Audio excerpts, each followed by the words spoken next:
friend of Mozart and teacher of Beethoven, among others. Popular to the point the King of England bowed to him, father of the symphony.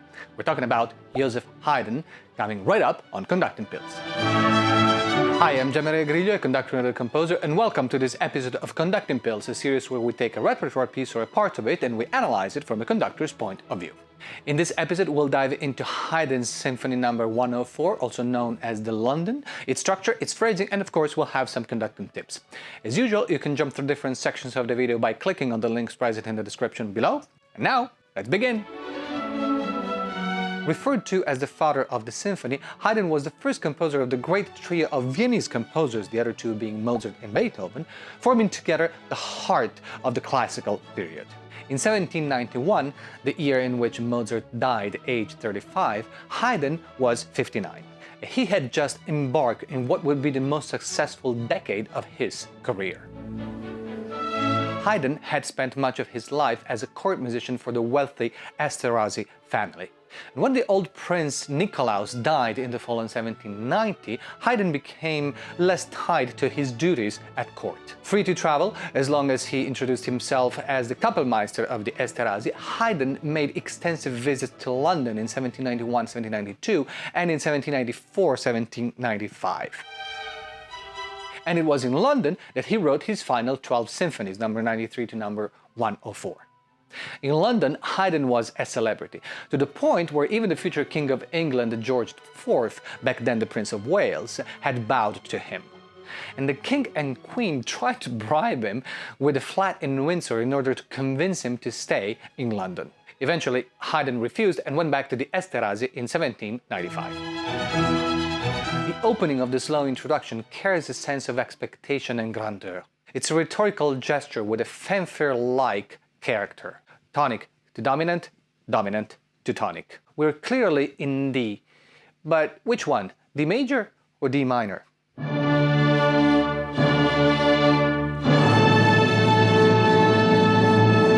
We know that for sure only in the third bar with the F natural.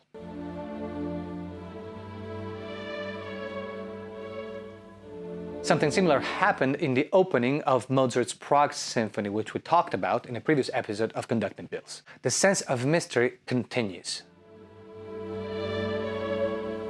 The dynamics drop to piano. The instrumentation is reduced to the strings and bassoon. And instead of taking bold and assertive leaps, the music proceeds tentatively in smaller steps. But notice how the exact rhythm of the first two bars is repeated in the bass line. On bar number 5, we have the first change. The C sharp becomes a C natural, and the A in the violas and the bassoon turns into a B flat. We're moving to F major, the relative key of D minor. The opening bars return in F major this time, but look how somehow it sounds less intense. This is due to the absence of horns, trumpets, and timpani. We have to remember that these at the time were natural instruments. They could not possibly play a C natural or an F natural.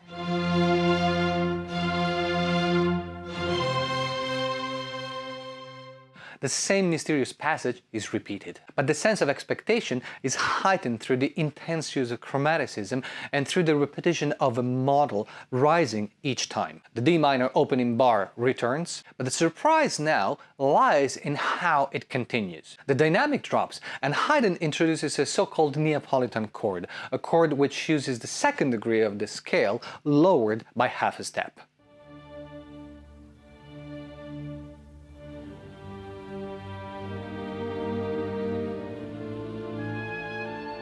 Once you get to the end of the Adagio, there is a quarter note rest. You can use that to your own advantage. You already have a drop in dynamic, so your hand should be getting closer to you.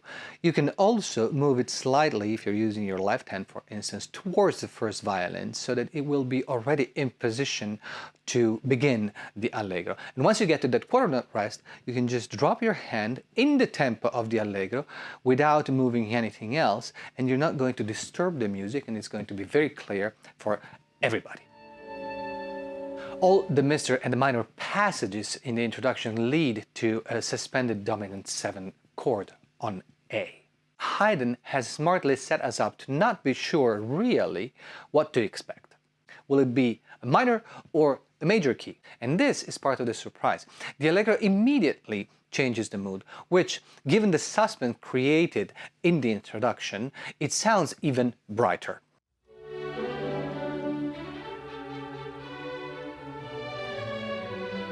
Now, this theme couldn't get more classical in style. 16 bars, split in half, with the first half of the phrase ending with an imperfect cadence, and the second half ending with a perfect cadence.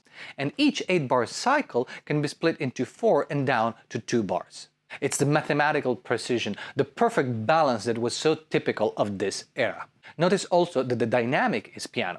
Haydn already had the full orchestra playing in forte dynamic in the introduction more than once. This change in dynamic increases the contrast between the introduction and the Allegro, saving the tutti for later.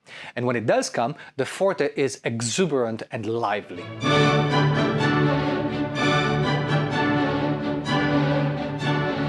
Notice the construction of the phrase. 8 bars formed by 4 2-bars groups. And look at how Haydn ties up this tutti with the opening phrase. Bar 17 and bar 32 share the same rhythm, and the downward scale of bar 41 is the same as bar 21-22, just cut in half.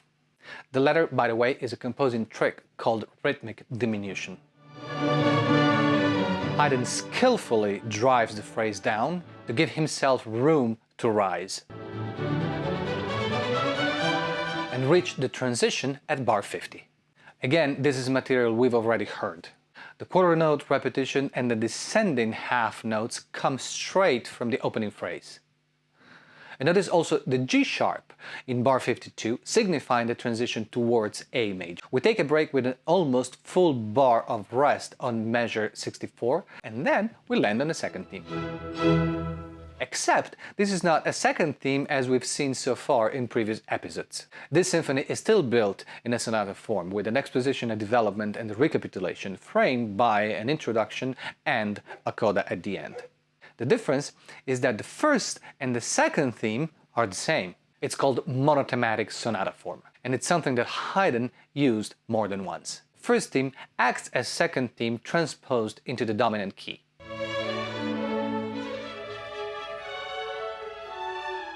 Haydn enriches it by making some harmonic changes like in bar 67 and some imitative counterpoint like in bar 73 and 74 with the oboe, first violins and cellos. The liveliness returns at the end of the phrase with the fizzy progression played by the strings, joined by the rest of the orchestra on bar 86. Given the lack of a contrasting second theme, Haydn decides to introduce some new material in the coda of the exposition, starting on bar 100. Look at how he plays with the A major arpeggio in the flute and violins part. The next tutti ends the exposition with brilliance.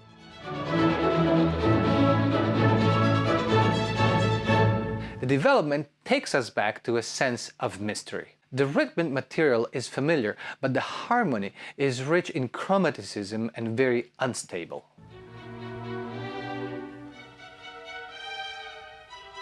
The tutti drives the music to the remote key of C sharp minor on bar 145,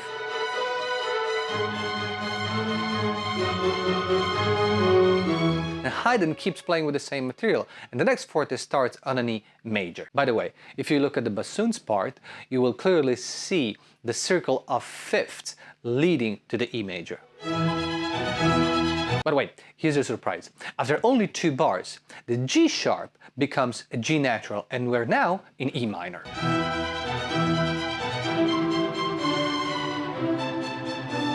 And from measure 159, the music becomes sparkly and vivid and drives all the way to bar 172, where the timpani play for the first time since the beginning of the development.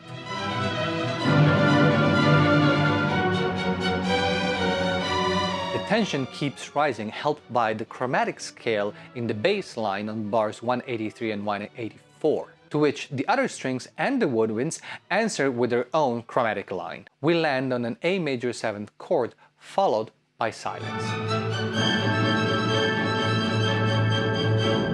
The development is complete and we're ready for the recapitulation. The recapitulation presents some differences compared to the exposition. The second part of the first theme is played by flute and oboes. Also, notice how the melodic line is given to the second oboe below everyone else. Now, except for a few minor changes, the rest remains the same. Almost. Haydn knows that by now we've heard the first theme quite a few times. But there's no second theme to get to. So, instead of repeating the first theme again, he starts chopping it up, tentatively interrupting it with bars of silence.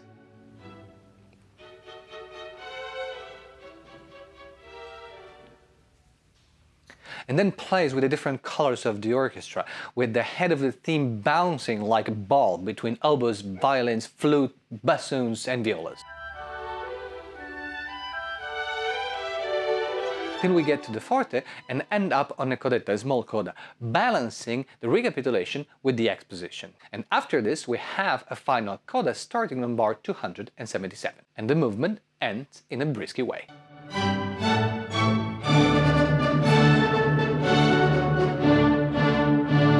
Haydn is a clever composer, and his way of carrying the orchestra is not that predictable. And for a conductor, it's a real treat to look into the white pearls hidden in the score, and even more to make them emerge without disturbing the perfect balance that the composer created. Now, thank you for watching. Don't forget to subscribe to my YouTube channel by clicking on the subscribe button right below the video and ring the bell so you will get notified every time a new video comes out. And you can now also show your support on Patreon, just follow the link below. Let me know in the comments what you think about this piece and if you have any suggestions for a future video, and I will see you next week when we will talk about Rachmaninoff's Second Piano Concerto. Till then, bye-bye.